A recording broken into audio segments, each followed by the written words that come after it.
전국적인 대형 프랜차이즈 서점의 증가로 점차 설 자리를 잃고 있는 우리 지역 서점들. 지역 서점은 대형 프랜차이즈 서점의 물량 공세에 밀려 점차 폐업의 길로 들어서고 말았다. 그런데 이러한 상황 속에서도 안산 시민들의 사랑을 받는 지역 서점이 있으니 안산에만 무려 4군데의 점포를 갖춘 이곳. 실제로 제작진이 찾아가 본 이곳 서점에는 평일 낮 시간에도 꽤 많은 안산 시민들이 책을 구경하고 있었다. 대체 이곳은 어떻게 해서 이처럼 안산 시민들의 사랑을 듬뿍 받는 지역 서점이 될 수 있었을까? 그 비밀의 중심에 오늘 공감 토크 사람들의 주인공이 있다. 바로 독서광 최창규 대표. 안산에서 시작해 무려 20여 년 이상 오로지 도서 사업만을 해오고 있는 최창규 대표. 서점이 설 자리를 잃어가는 오늘날에도 안산 지역 시민들의 사랑을 받으며 꿋꿋이 자리를 지켜오고 있는데 오늘 최창규 대표와 함께 지역 서점으로서의 생존 비결 그리고 최창규 대표만의 독서 철학에 대해 이야기 나눠보자. 네, 우리 지역 우리 이웃들의 조금은 특별한 이야기. 안녕하세요. 공감 토크 사람들의 정상은입니다. 네, 앞서 영상으로 만나보신 것처럼 오늘 공감 토크 사람들의 주인공은 안산 지역에서 서점을 운영하고 계신 분인데요. 대형 서점들의 공세 속에서도 안산 시민들의 사랑을 듬뿍 받고 계신 비결이 뭔지 궁금해집니다. 네, 어서 만나보도록 할게요. 최창규 대표님, 안녕하세요. 안녕하세요. 네, 반갑습니다. 반갑습니다. 네. 네, 저희 프로그램 나오신 분들은 다 셀프 자기소개를 하셔야 되거든요. 네, 여기 카메라 보시고 시청자 여러분께 자기소개 좀 부탁드릴게요. 네, 알겠습니다. 네, 반갑습니다. 공감 토크 시청자 여러분. 저는 안산에서 대동서적이라고 하는 서점을 운영하고 있는 대표 최창규라고 합니다. 반갑습니다. 네, 지금 요즘 서점들이 어렵다 하는데도 서점을 한 군데도 아니고 4군데나 운영을 하고 계시다고 들었어요. 네. 대표님만의 비결이 있으실 것 같은데. 네, 그거는 이제 안산시가 성장하게 도시가 팽창함으로 인해서 맨 처음에 저희들도 한 군데 그 안산 지역을 기반으로 해서 한 군데를 시작했다가 안산 시민들이 무척 사랑해준 결과에 의해서 안산시와 그 시세의 규모에 맞춰서 4군데라고 하는 그렇게 여러 군데가 이제 만들어지게 됩니다. 근데 특히 그 4군데를 만들게 된 계기는 모두가 다 우리 시민들께서 저희 대동서적의 고객들이시죠. 그분들이 이쪽에도 서점을 만들어 주십시오 해서 그것을 저희가 수용한 결과에 의해서 지금 이 오늘날 대동서적이 되게 됐습니다. 네, 시민분들께서 요청을 하신 거네요. 네. 그러면 서점을 맨 처음에 시작하시게 된 계기도 좀 궁금해지는데요. 원래 서점을 운영하신 건가요? 저희는 이제 제가 원래는 그러니까 책 도매상을 했었습니다. 맨 처음에는 안산 지역에서요. 근데 이제 제가 서점을 하게 된 원인은 어느 날 이제 지인을 만나려고 그때는 안산시가 아주 그 초창기 때죠. 그래서 시청에 이제 방문을 해서 면담 신청을 했었는데 그분이 출장을 가셨대요. 그래서 무슨 일로 출장을 어디로 가셨습니까? 그랬더니 그때는 자료를 구하러 서울에 큰 서점을 가셨다는 거예요. 그래서 책을 한 권 사는데도 이렇게 출장을 가야 할 정도로 이 도서 산업 부분이 열악하구나, 이 도시가. 그래서 이제 제가 그렇다고 하게 되면 안산 시민의 필요에 의해서 대형 서점이 하나 정도는 있을 만한 곳이 안산이구나 싶어서 그때 이제 제가 일본에 있는 그 대형 서점들 자료를 구해다가 서점을 낼 계획을 세웠던 거죠. 그래서 이제 저희가 94년도에 그 맨 처음에 안산시 사동에 본점, 지금은 본점이죠. 그때 최초의 대동서적을 만들게 됐습니다. 네, 한 20년도 넘었네요. 그렇죠. 그러면. 그럼 처음 시작하실 때랑 지금이랑 뭐 서점 운영하는데 어떤 환경이 많이 달라졌나요? 많이 바뀌었죠. 어떻게 바뀌었어요? 그때는 이제 모든 정보와 지식이 모든 이제 도서에 의해서, 책에 의해서 의존했더만 지금은 이제 미디어 문화가 많이 발달되고 특히 스마트폰이라든가 각종 미디어 매체가 발달함으로 해서 책을 아무래도 멀리 하게 되는 그런 환경이 조성됐고, 또 과거처럼 그 학생들이라든가 일반인들이 책을 통해서 무엇을 배우려고 하는 것보다도 이제 너무 인터넷이라든가 네. 이런 쪽에 의존하는 일이 너무 많다 보니까 그런 환경적인 거대한 변화가 지금 많이 있죠. 그러나 이제 저는 책이 결코 앞으로도 영원히 살아남을 수 있는 유일무이한 존재다 이렇게 생각을 하고 있습니다. 네. 그래서 앞으로도 지금도 운영을 굉장히 잘하고 계시잖아요, 대표님은. 네, 네. 근데 또 요즘 온라인 서점으로 그렇게 책을 많이 사요, 사람들이. 네. 그런 거에 대해서는 어떻게 생각하세요? 그거는 이제 구매 패턴이 네. 사회의 거대한 트렌드가 바뀌고 있다는 것을 얘기하고 있는데요. 네. 온라인으로 구매하는 이유는 어차피 그 구매의 편리성을 주고 있지 않습니까? 네. 그래서 이제 오프라인 서점들하고는 그 구매 패턴이 다른 각도죠. 그래서 이제 저희들도 물론 이제 그 오프라인 서점에 계신 고객들이 온라인 구매를 통해서 편리하기 때문에 네. 많이 옮겨가고 있습니다. 그런데 이제 지역의 대표적인 서점들은 그 지역의 문화적인 어떤 공감대를 독자들하고 형성시킬 수 있어야만이 앞으로 살아남을 수 있다는 그런 어떤 사명감을 가지고 해야만이 네. 존재가 보장되는 거죠. 네. 하긴 온라인으로는 그냥 책만 사지만 네. 또 서점에 가면은 책도 여러 권 보게 되고 또 사람들도 만나고 하게 그렇게 되는 것 같습니다. 네, 이런 상황 속에서도 최창규 대표님께서는 서점을 4군데로 늘리실 정도로 안산 시민들의 사랑을 듬뿍 받고 계신데요. 그 비결이 뭔지 제작진들이 한번 찾아가 봤다고 합니다. 함께 영상 보시고요. 계속해서 이야기 나눠보도록 하겠습니다. 하루라도 책을 읽지 않으면 입안에 가시가 돋친다. 오늘도 책 속에 푹 빠져 있는 사람들. 그중에 최창규 대표도 있다. 뭐 하시는 거죠? 예. 저희 매장에 어떤 디스플레이 구성이라든가 이런 것들이 정리가 잘 됐는가, 저희 직원들하고 이제 상의도 할 겸, 저도 또 신간서적이 무엇이 나오는가 한번 좀 확인하러 내려옵니다. 가끔씩 이렇게 내려와서 같이 점검도 하고, 또 직원들하고 미팅 시간에는 같이 토의도 하고요. 그렇습니다. 책을 너무나 좋아하는 최창규 대표. 책을 사랑하는 안산 시민들의 마음을 모를 리가 없다. 그렇게 해서 탄생한 것이 사동점의 북카페. 편안하고 안락한 분위기에서 시민들이 편안히 책을 읽고 있는데 북카페를 연 이유가 따로 있나요? 이제 학생들도 물론 이렇게 와서 책을 많이 보지만, 또 때로는 이제 서로 그 스터디 하듯이 서로 가르쳐 주기도 하고 배우기도 하는 장소, 또 책에 관해서 포럼도 하고요. 또 독서 포럼도 이곳에서 하고, 또 뭐 논술이라든가 기타 여러 가지를 어떻든 이 공간은 이제 책을 좋아하시는 분들이 카페하고 함께 이용되는 그런 공간입니다. 이뿐만이 아니다. 이번에 찾아온 곳은 중앙점. 고객들에게 최고의 서비스를 제공하기 위해서 리모델링까지 마친 이곳. 없는 책이 없이 다양한 서적을 갖춰놓은 데다 깨끗하고 편리한 서점 내부 시설에 시민들도 여유 있고 편안해 보이는데 이곳에는 작은 갤러리까지 있다.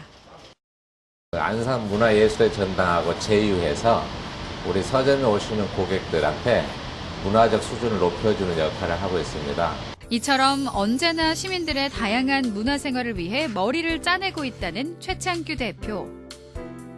주말이면 시민들을 위한 독서 토론회를 열고 안산 시민들을 대상으로 해마다 독서 감상문 공모전을 개최하는 등 안산 시민들에게 받은 사랑을 다시 돌려드리기 위해서 노력하고 있다는데 책을 사랑하는 독서광이자 지역의 문화 발전에 힘쓰는 최창규 대표. 그에게 책을 잘 읽는 비법과 남다른 독서 철학에 대해 들어보자. 네, 잘 봤습니다. 다양한 문화 사업을 하고 계세요. 네네. 네, 뭐 북카페도 그렇고 네네. 갤러리처럼 꾸며놓으신 것도 봤고요. 뭐 네. 독서 토론회 이런 네. 것도 다 운영을 하고 네네. 계신데요. 이런 문화 사업들은 어떻게 시작하시게 된 거예요?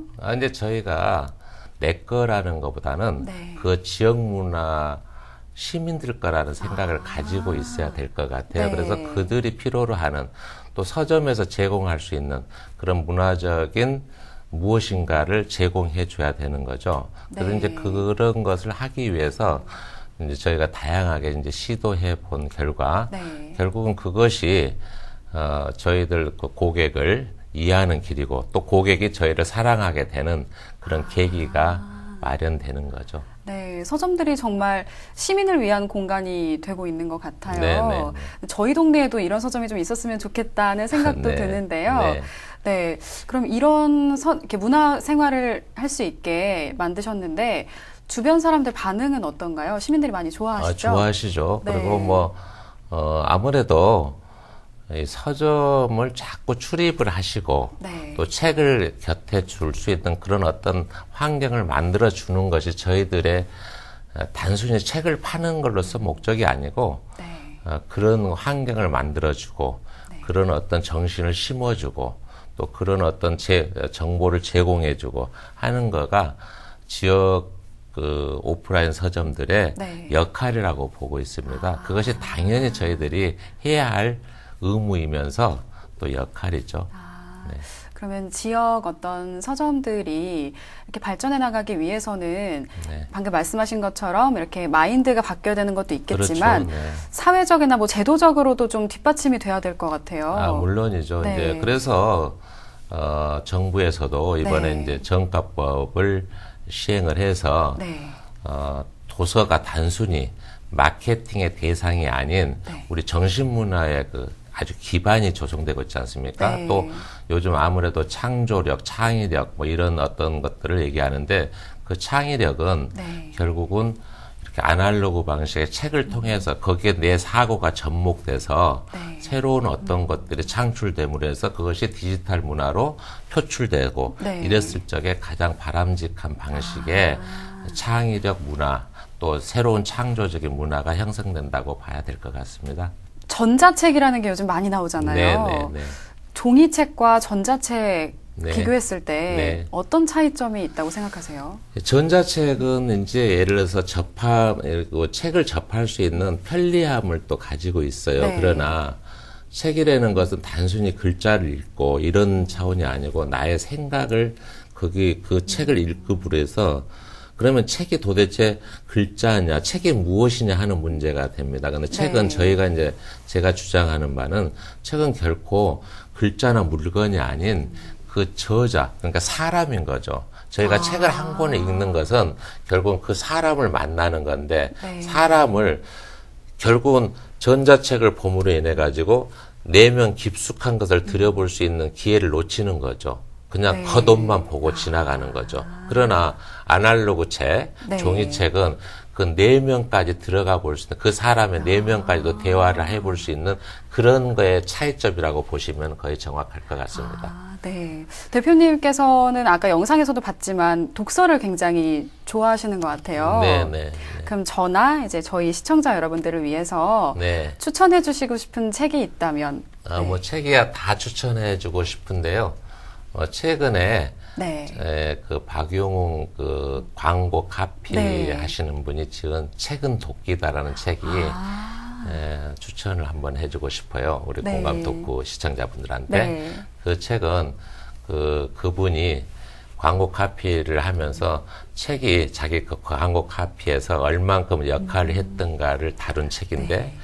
그 인문학을 해야 될 이유가 거기에 들어있더라고요. 네. 그래서 책은 또 어떻게 읽어야 되고 또 물론 많은 책을 읽는 것도 중요하지만 정말로 진실로 그 저자하고 깊은 대화를 할 수 있는 방식이 책을 통해서 어떻게 하는가 하는 내용들이 거기에 좀 담겨 있는 것 같아서 그 책을 소개하고 싶습니다. 시청자 여러분께서도 꼭 읽어보시길 바랄게요. 네. 대표님께서 이제 아까 전에 한 달에 한 권씩은 읽어라 이렇게 네. 말씀을 하셨잖아요. 근데 사실 책을 읽는 게 쉽지 않은 분들이 많은데 그렇죠. 어떻게 하면 책을 좀 쉽게 읽게 될 수 있을까요? 네. 책은 사실은 우선 책을 읽는 데는 것은 습관이거든요. 네. 자기의 습관을 바꿔줘야 되는데 첫 번째는 책을 자기 인생의 중심에 두어야 됩니다. 가장 기본적으로. 책이 내가 남이 읽어야 되고 또 읽어야 된다고 또 다른 사람이 읽기를 바라고 이렇다 해서 책을 읽게 되게 되면은 그냥 그때뿐이에요. 그래서 잘 안 읽게 돼요. 그래서 책은 내 인생의 중심을 세워야 됩니다. 그래서 우리가 밥을 안 먹으면 배고픔을 느끼듯이 책고픔을 느껴야 돼요. 그 정도로 자기 중심에 책을 놔야 됩니다. 그래야 우선은 책을 볼 수 있는 마음이 내키는 거고, 두 번째로는 책을 읽는 환경을 먼저 만들어줘야 됩니다. 일어나서 맨 처음에 하는 일이 책을 먼저 보고, 출근해서 맨 처음에 하는 일이 책을 먼저 보고, 퇴근해서 하는 일이 맨 처음에 하는 일이 책을 봅니다. 그러면은 짬짬이 볼 수 있어요, 책을.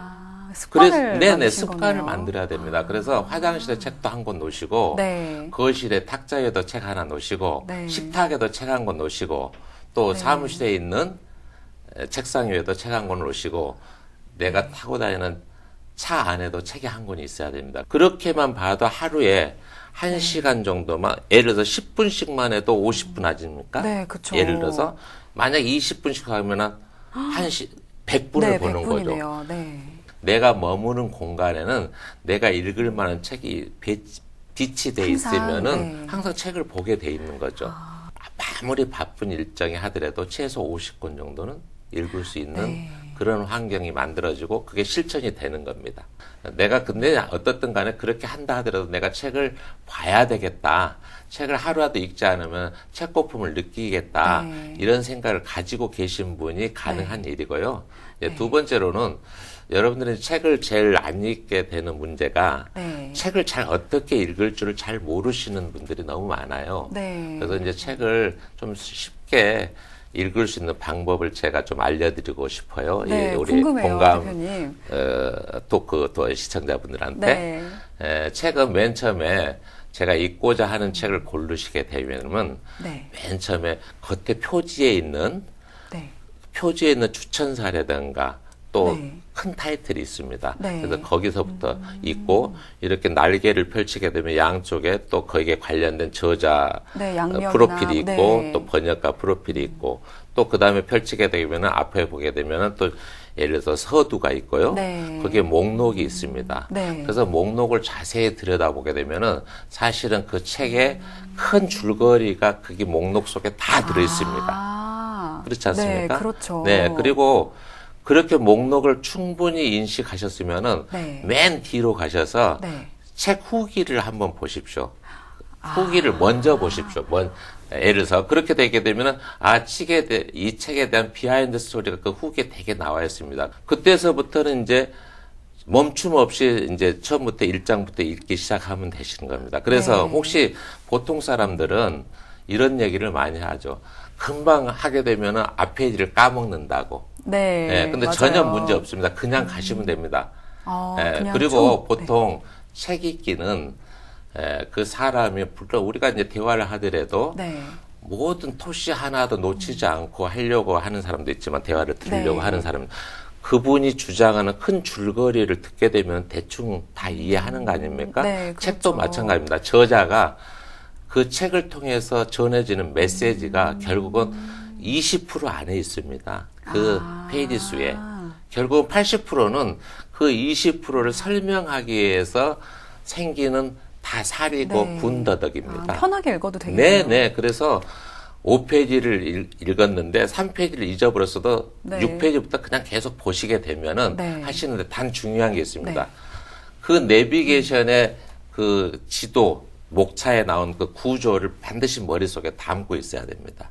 즉, 예를 들어서 1장을 읽고 다시 2장을 보실 때는 목차를 다시 보십시오. 2장에 대해서 목차가 또 소항목이 쭉 있습니다. 그걸 또 다시 한번 읽게 되면은 사실은 그 2장을 반을 다 읽은 셈입니다.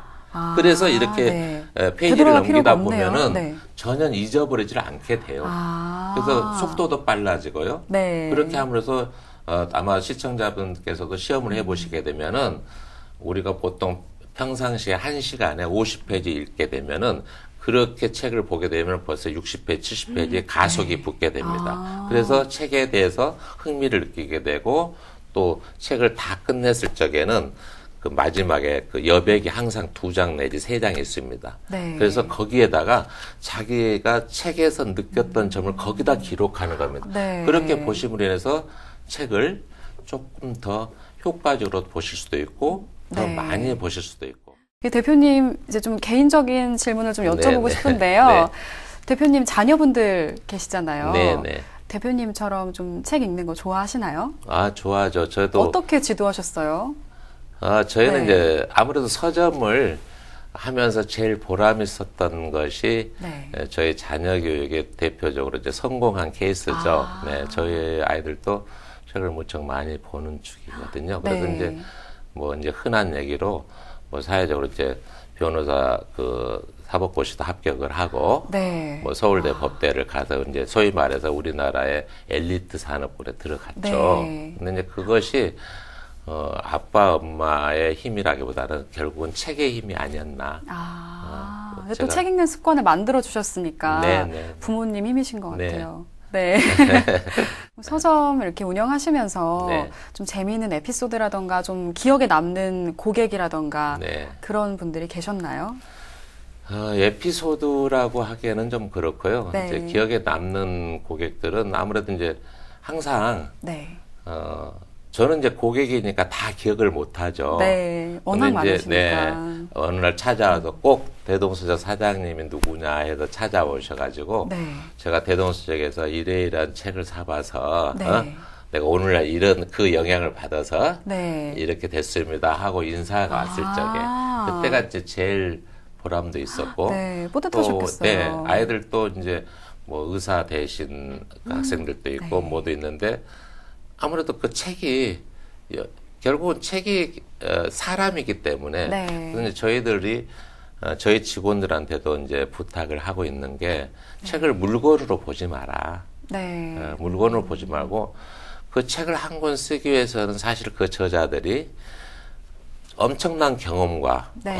엄청난 사고와 엄청난 자료를 다 믹스해서 책 한 권에 나오는 거거든요. 네. 그러면 그 저자의 그 사람인데 네. 그 많은 사람들을 우리가 책 한 권을 소개시켜 준다는 것이 그 인생을 바꿀 수 있는 멘토를 소개시켜 주는 거 아니냐. 네. 네, 그래서 그런 자부심을 가지고 네. 하게 되면 그분들이 결국은 저희 회사의 사명도 네. 책으로 고객 발전을 위하고 네. 이런 내용이 들어있거든요.